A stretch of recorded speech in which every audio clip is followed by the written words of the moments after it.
नमस्कार। मैं हूं अजय भांबी और एक ग्रह की सीरीज़ में आज हम एक बहुत ही रोचक कुंडली की विवेचना करने जा रहे हैं और जो सबके चाहते हैं, प्रिय हैं और सब उनको देखना पसंद करते हैं। और ख़ास तौर से मैदान में हम बात करना चाह रहे हैं रोहित शर्मा की, जो इंटरनेशनल क्रिकेटर हैं और भारत के अग्रणी खिलाड़ी हैं।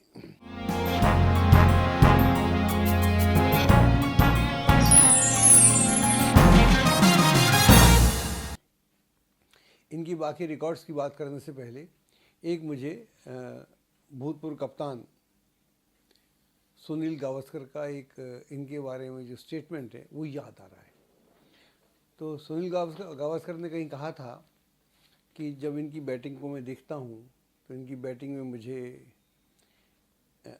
विवियन रिचर्ड और वीरेंद्र सहवाग की झलक देखने को मिलती है। तो बहुत बड़ी बात है, एक लेजेंडरी आपको दो लेजेंडरी से कंपेयर कर रहा है तो बहुत बड़ी बात हो जाती है। ख़ासतौर से अगर आप कंटेम्प्रेरी क्रिकेटर हैं, सब तरह की टीम में खेल रहे हैं, यानी वनडे में भी, टेस्ट में भी और T20 में भी, तो ये आपका हौसला बढ़ाने के लिए जो लोग आपको सुन रहे हैं उनका भी आप पे फेथ बढ़ता है। वरना दूसरा कोई बोलते अरे ये कैसा कंडम खिलाड़ी है, तो खिलाड़ी भी गया और रुचि वाले जिनकी रुचि हो सकती थी रुचि भी ख़त्म हो जाती है। तो वैसे आप इनको सब जानते हैं, इनके रिकॉर्ड जानते हैं, क्रिकेटर के रिकॉर्ड हर कोई जानता है। तो ये इंडियन जो IPL है उसमें मुंबई को रिप्रेजेंट करते हैं और इनकी टीम 5 बार उसने कप जीता है। तो ये बहुत अपने आप में बहुत बड़ा रिकॉर्ड है। इनके रिकॉर्ड की इतनी फहरिस्त है, वो जितना हम देखते हैं उतना हम रोमांचित हो जाते हैं। इसके अलावा जो इनका एक और ख़ास बात है कि इनका जो शौक़ है, ये इंटरेस्ट है, ये हॉबी है, वो है animals. He is a animal lover. ये पेटा जो है उसमें भी काम करते हैं। पेटा को बोलते हैं people of ethical treatment of animals, PETA. तो पेटा के ये एम्बेसडर हैं। इसके राइनो जो होता है, गेंडा जिसको हम बोलते हैं, तो जो उसकी प्रजाति जो है धीरे धीरे ख़त्म हो रही है, तो उसके प्रति भी ये WWF की तरफ से इंडिया को रिप्रेजेंट करते हैं। और इसके अलावा बहुत सारी चैरिटी में करते हैं। भारतीय क्रिकेट टीम के वनडे के वाइस कैप्टन भी हैं। इससे पहले ये कैप्टन भी रह गए थे। और इनके जो रिकॉर्ड है वो बड़ा गज़ब का रिकॉर्ड है। 2007 में इंडियन टीम में आए थे और उसके बाद बीच में अंदर बाहर भी हुए, लेकिन इन्होंने जो मैचेस खेले हैं वो हैं, इनके जो रिकॉर्ड मेरे को पास है, 43 टेस्ट मैचेस खेले हैं और 227 वनडे खेले हैं और उसमें भी 111 T20 खेले। आजकल ये T20 खेल भी रहे। तो इनके जो रिकॉर्ड्स हैं उनकी कोई सीमा नहीं है। जैसे वनडे की हम बात करें, वनडे में जब पहली बार सचिन तेंदुलकर ने 200 रन्स बनाए थे तो अपने आप में अजीबा था। इनके वनडे में 3 डबल सेंचुरीज हैं, ये अपने आप में रिकॉर्ड है। और इनकी खास बात ये है, चाहे वनडे हो या T20 हो, अगर ये जम जाएं, इनके जमने का मुश्किल है। जमने में कई बार शुरू में इसलिए टीम से बाहर हो जाते थे कि जम नहीं पाते थे। एक बार जम गए, शुरू में 2-3 ओवर लगाते हैं, आप सब जानते हैं। उसके बाद इनको देखना एक जॉय है। इनकी बॉल जो है जब बैटिंग करते हैं ये, वो इधर जा रही है, ऑफ ब्रेक हो तो, लेग ब्रेक हो तो, अगर स्ट्रेट हो तो, फास्ट हो तो, स्पिन हो तो, कैसी भी बॉल हो, ये उसको मैदान के चारों कोनों में दौड़ा देते हैं। और बीच बीच में आपको दिखता है, अरे बॉल कहाँ है, चाहे TV में देख रहे हो या वहाँ फील्ड में देख रहे हो, आपको लगता है बॉल तो उड़ गई, इधर उड़ गई, कभी ऑफ साइड हो गई, ऑन द उड़ गई, कभी पीछे चली गई। तो ये जो रोमांचित बल्लेबाजी है, ये बहुत कम क्रिकेटर्स को नसीब होती है। रन्स तो बहुत बना लेते हैं, उनकी टेक्निक अच्छी होती है, लेकिन इनको देख के तो इसको कई बार ऐसा लगता है मेरे को कि ये काफ़ी इंट्यूटिव बल्लेबाज हैं। इंट्यूटिव आप समझते हैं कि वैसे भी अगर 105 की स्पीड से बॉल आ रही हो या स्पिन कर रही हो बड़ा ज़बरदस्त, तो आप हर बार उसका लॉजिकल एंगल नहीं ढूंढ सकते बॉल का कहाँ जाएगी। तो उधर वो एक बॉल कर रहा है, इधर आप बैट कर रहे हैं, तो उसमें 2 4 10 सेकंड 15 सेकंड में बॉल आपके पास आ जाती है। कहाँ से आती है पता नहीं चलता। तो उस बॉल को समझना, तो आई थिंक ये जो इंट्यूशन है वो आपका काम करता है। तो ये भारत के बड़े महत्वपूर्ण खिलाड़ी हैं और इनके बहुत सारे रिकॉर्ड्स हैं। हाँ, दूसरी एक और बात कहना चाह रहा था कि चाहे टेस्ट में सेंचुरी मारे, चाहे वनडे में एक T20 एक सेंचुरी, वनडे में तो बहुत सारी हैं। इनकी सेंचुरी बड़ी मज़ेदार होती है, मतलब ऐसा नहीं कि 199 100 पे आउट हो गए, 101 पे आउट हो गए, वो होती 160 150 170 190। तो ये एक अपने आप में बहुत बड़ी बात है। तो जो सेंचुरी थोड़ी रिच होती हैं, तो ये इनकी ख़ास बात है। इनके पास में जिनका जो जन्म है हमारे पास डिटेल्स है, हम दिखा भी रहे हैं। और यहाँ देखिएगा, अब ये है 30 अप्रैल 1987। समय हमारे पास में बहुत ज़्यादा करेक्ट नहीं है, तो हमने समय को अलग से बताते हैं क्या किया। नागपुर में पैदा हुए थे। एक और सिस्टम है ज्योतिष का, अगर आपकी डेट ऑफ बर्थ करेक्ट हो, जो है जगह करेक्ट हो, नागपुर वो भी करेक्ट है, तो अगर मान लीजिए हम करेक्ट टाइम ना हो, तो बजाय गेस करने के मून कुंडली को पकड़ना चाहिए। और शास्त्रों में लिखा भी है। और जब आप मून कुंडली से पकड़ते हैं, मूल कुंडली के अभाव में चंद्र कुंडली से अगर आप देखते हैं, तो हमारा ऐसा मानना है कि आपके परिणाम गलत नहीं होते। और अभी हम इनको एनालाइज करेंगे तो आप खुद महसूस करेंगे कि हम इनको पकड़ रहे हैं ठीक से, कुंडली से इनको जान रहे हैं कि इनके आकाश में क्या छुपा हुआ है इनके मन में। तो मून कुंडली से जो इनका मून है वो है वृष में है, टॉरस में है। तो वृष में जब मून होता है तो मून वहाँ पर एग्जॉल्टेड हो जाता है, उच्च का हो जाता है। उच्च का मून है, तो ये भी अपने आप में एक सुखद स्थिति होती है किसी भी राशि के लिए। अगर अच्छी राशि आपकी हो और तो अच्छी कुंडली हो जाती है। दूसरा मंगल इसके साथ मंगल है, तो चंद्र मंगल का योग है मून राशि में, चंद्र कुंडली में। और शनि इसको देखता है, आपस में दोनों का दृष्टि संयोग भी है, शनि भी देखता है, दोनों ग्रह भी उसको देखते हैं। तो यह स्थिति है। अब कुंडली में कुछ और भी दिक्कतें हैं। तो इनका जो बचपन था वो काफ़ी पेनफुल था। इनके फादर बहुत कंफर्टेबल नहीं थे फाइनेंशियली, छोटा मोटा जॉब करते थे, तो इनको वहाँ पर वो नहीं रख पाए। तो इनकी ग्रैंड पेरेंट्स ने इनको अपने पास रखा। वहाँ पर इनको एक कोई लाट थे मुंबई में, कोच, उनके पास गए। तो उन्होंने इसमें काफ़ी, इस लड़के में पहले ही बॉलर बनना चाह रहे थे, तो उसने कहा बॉलर नहीं, तुम बैट्समैन अच्छे हो सकते हो। तो इनके पास में क्रिकेट एकेडमी में कंटिन्यू करने के लिए इतने पैसे भी नहीं थे। तो वहाँ पर वो जो लाट साहब थे, उन्होंने बंदोबस्त किया और इनको स्कॉलरशिप दिलाई जो 4 साल तक मिली। वे खुद कहते हैं कि मैं 4 साल तक मैंने एक धेला भी खर्च नहीं किया, और उससे फिर सीखने का मौका मिला। और जब ये खेलना शुरू किया इन्होंने, तो इनका गेम तो लाजवाब था ही, बाकी फिर ट्रेनिंग है। तो यहाँ पर कुंडली अगर हम देखते हैं, मून कुंडली से देख रहे हैं, तो चंद्रमा और मंगल साथ में है। तो चंद्रमा और मंगल साथ में होंगे तो आदमी में बड़ा फोर्स होगा, बड़ा फोर्सफुल होगा वो, और वो जो भी काम करेगा डेयर डेविल होके करेगा, निडर होके करेगा और पूरी फोर्स के साथ करेगा। इधर शनि भी 7वें भाव में है, तो शनि 7वें भाव में है। यहाँ पर अगर हम मून कुंडली से लें, टॉरस मून कुंडली है, वृष है, तो शनि यहाँ पर अकारक नहीं होता, शनि यहाँ पर ठीक है। मंगल से उसका हो सकता है दृष्टि संयोग बहुत बढ़िया ना हो, वो एक अलग मसला है। लेकिन यहाँ पर शनि यूजलेस नहीं है, शनि बल्कि कारक है वृष में होने से, आप समझते हैं सारे। अब यहाँ पर जो क्रिकेटर होता है उसका जो कमाल कहाँ से होता है, उसका कमाल हाथ का होता है, बैटिंग का होता है। चाहे बॉलर हो तो बैट्समैन हो तो, दोनों ही अवस्था में कैच भी पकड़ना हो तो भी हाथ से होता है।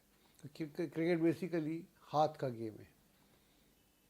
दूसरा कोई अलग गेम हो सकता है, फुटबॉल अलग गेम है, लेकिन क्रिकेट जो है बेसिकली हाथ का गेम है और आपकी कलाइयों का है और आप में मसल्स का, मसल्स में कितनी दम है और कलाइयाँ किस तरह से मूव करती हैं, या चाहे आप बॉलर हैं तो, और चाहे आप बैट्समैन हैं तो बल्ला कैसे घुमाते हैं, बॉल कैसे घुमाते हैं, दोनों ही स्थिति में आपकी कलाई का बड़ा भारी योगदान रहता है। तो यहाँ पर जो थर्ड भाव होता है वो हाथ होता है, हैंड्स, आपका एक्सटेंशन है। जो भी मून राशि हो या लग्न राशि हो, वो आप स्वयं हैं। और जो तीसरा भाव है दैट इज़ योर एक्सटेंशन, आप कैसे एक्सप्रेस करते हैं अपने को। मैं ही बोल रहा हूँ तब मेरे हाथ ही देख रहे हैं, तो आदमी अपने हाथ से या कम्युनिकेशन से, दो ही तरीके हैं, मैं कैसे आप तक पहुँचूँ, तो मैं हाथ में हिलाता हूँ, कम्युनिकेट तो कर ही रहा हूँ। तो ये इनका गेम ही हाथ का है, तो इनका सारा कमाल हाथ का होता है। तो अपना हाथ जगन्नाथ सुना करते थे, तो वो वाली स्थिति है। तो अपने हाथ से, तो यहाँ क्या हुआ, जो चंद्रमा जो है तृतीय भाव का स्वामी होकर राशि में बैठा हुआ है, उसकी राशि है मंगल, साथ में तो पूरा फोर्स है, पूरे फोर्स के साथ ये आगे बढ़ते हैं। अब हम सोचते हैं कि ये जो शुरू शुरू में टीम में आते थे या टीम में बाहर हो जाते थे, या शुरू में इनकी जो घबराहट होती है या एक अनइजीनेस रहती है, शुरू में अगर इनको आउट नहीं किया आपने 2-3-4 ओवर में, तो फिर आपके लिए बड़ा मुश्किल काम है आप इनको आउट कर सकें। तो अगर हम इसको और अध्ययन करें तो हमको मालूम पड़ेगा नवंश में, नवंश तो बदलेगा नहीं, तो नवंश में क्या मंगल नीच का है, और गुरु यहाँ पर जो गुरु है यहाँ तो बढ़िया है, मून कुंडली में आप देख ही रहे हैं कि वो उसमें बैठा हुआ है 11th हाउस में। तो गुरु भी वहाँ पर नीच का है, दोनों ही नीच के हैं। दोनों के नीच होने से नीच भंग हो गया। इसका मतलब क्या हुआ कि शुरू में अगर इनसे, नीच के भंग का मतलब ये होता है नेगेटिविटी, मिस्टेक, गलती। अगर शुरू में मिस्टेक नहीं हुई, या तो इन्होंने सावधानी से खेला, या बॉलर ने इतनी अच्छी बॉल नहीं की, या कोई लाइफ मिल गई, ऐसे होता है लाइफ मिल गई तो फिर ये कमाल कर देंगे, फिर इनको आप रोक नहीं सकते, फिर ये इनको देखते ही बनता है। जब ये बैटिंग करते हैं मैंने देखा है, बच्चे से लेकर बूढ़ा तक बहुत इनको दिल से देखना चाहता है, मोहब्बत करता है, प्रेम करता है और इनका सम्मान भी करता है। ये हम यहाँ पर देखते हैं। और दूसरा जो है एक और भाव है पंचम भाव, जो आपको बताता है कि आपकी जो इंटेलिजेंस है उसका आप कैसे इस्तेमाल करते हैं। तो यहाँ पर केतु है, देख रहे हैं आप, केतु है और 11th में एग्जॉल्टेड उच्च का शुक्र है, और साथ में राहु भी है और गुरु भी है। तो 11th से एकादश भाव से 3 ग्रह पंचम भाव को देखते हैं और साथ में थर्ड को भी देखते हैं। तो थर्ड को देखेंगे, गुरु देखेगा तो मजबूत कर देगा। गुरु नवांश में भी काम कर रहा है, इसलिए मैं नवांश का जिक्र किया, वहाँ भी नीच भंग राजयोग है, और यहाँ भी देख रहा है, थर्ड को देख रहा है, 5th को देख रहा है और 7th को देख रहा है। तो तीनों घरों को उसने मजबूत कर दिया। यहाँ पर शनि को भी उसने कंट्रोल कर लिया, जो शनि यहाँ पर 7th हाउस में है, अब वो भी उतना उत्पाती नहीं हो जाएगा। एक तो वैसे ही खुश है, अपने दिग्बली है, और दूसरा गुरु से एस्पेक्ट होने से वो और शांत और सपोर्टर हो जाता है ज़्यादा। तो पंचम भाव जैसा मैंने बोला वो आपका इंटेलिजेंस का भाव है। तो और केतु यहाँ है, तो केतु यहाँ हो तो इंट्यूटिव विजडम जिसकी हम बात करते हैं, इंट्यूटिव इंटेलिजेंस जो है वो इनके पास है। तो मैंने जैसे बोला कि आप इसमें शॉट मारें या बॉल करें तो दिमाग से तो करता ही है आदमी, लेकिन उसका इंट्यूशन भी करना पड़ता है। और इंट्यूशन जो है उसमें अलग से बात कर रहा हूँ, इंट्यूशन और इल्यूज़न, भ्रम और अंतः दृष्टि जिसको बोलते हैं, दोनों बहुत ज़्यादा अंतर नहीं है, एक थ्रेड लाइक है, एक धागे की तरह है। इधर गए तो भ्रम में गए, इधर गए तो विजडम में गए। तो यहाँ पर जो इंट्यूटिव विजडम है ये काम करती है, कई बार भ्रम भी होता है इसलिए आउट भी हो जाते हैं, दोनों बात है, लेकिन ओवरऑल कुंडली में दम है इसलिए वो निकल के आते हैं। अब 11th भाव में अगर 3 ग्रह हों, राहु भी हो, गुरु भी हो, शुक्र भी हो, तो बचपन चाहे जैसा रहा हो उसके बाद ज़िंदगी में सारे सुख होते हैं, अपनी दम पे होते हैं, लाभ ही लाभ है। 3 महत्वपूर्ण ग्रह, राहु भी, गुरु भी और शुक्र भी एग्जॉल्टेड उच्च का 11वें भाव में, तो यहाँ पर इनकम का तो आप जानते हैं, क्रिकेटर की इनकम जब से IPL आया तो कोई लिमिट ही नहीं है। IPL के बाद तो इनकम ही इनकम है। पहली बार जब डेक्कन में ये खेले थे तब इनको शायद $75,000 मिले थे, अब तो कोई लिमिट ही नहीं है। अब तो पता नहीं, ये बात कर रहा हूँ 2008 की मैं, अब तो पता नहीं कितना लेते हैं भगवान जाने। तो यहाँ पर इनकम का तो कोई शॉर्टेज रहता ही नहीं और इनकम और फेम तो दोनों बातें। तो इसके बाद में 7th हाउस में अब हम बात करते हैं शनि की। तो शनि 7th भाव में अच्छा होता है और जब से इनकी शादी हुई है तब से और स्टेबिलिटी आई है। मेरे ख्याल से 15-16 में शादी हुई थी, एग्जैक्ट नहीं मालूम मेरे को। उसके बाद एक बच्ची भी हुई। शादी के बाद इनके जीवन में स्टेबिलिटी आई है, वैसे भी आती है लेकिन यहाँ आना ही चाहिए क्योंकि सप्तम का जो लॉर्ड है वो मंगल चंद्रमा के साथ है और सप्तम में शनि है जो इसका कारक है। तो यहाँ पर वो जो मंगली वाला दोष भी नहीं लगता। तो ये एक यहाँ पर बहुत अच्छी स्थिति बन पड़ी है। और दूसरा, बुध और सूर्य उच्च का है और बुध सूर्य द्वादश भाव में है। तो द्वादश भाव में अगर सूर्य उच्च का हो तो वो हानिकारक नहीं होता, नुकसान नहीं पहुंचाता। और सूर्य जब उच्च का हो जाता है, बुध उसके साथ है ही, तो यहाँ पर आदमी का जो सबकॉन्शियस माइंड है बड़ा एक्टिव होता है, जो अवचेतन मन है बड़ा एक्टिव होता है। और अवचेतन मन से अगर आप कुछ ड्रॉ कर पाएँ, हर किसी का अवचेतन मन में बहुत कुछ पड़ा रहता है, अच्छा भी बुरा भी, और समय समय पे आप उसको निकाल लेते हैं। डिप्रेशन हो या दुख हो तो सब बुरी बातें आपको याद आती हैं अपने बारे में, और अगर खुश हो तो आपको अच्छी बातें याद आती हैं। तो 12th हाउस बड़ा अलग हाउस है।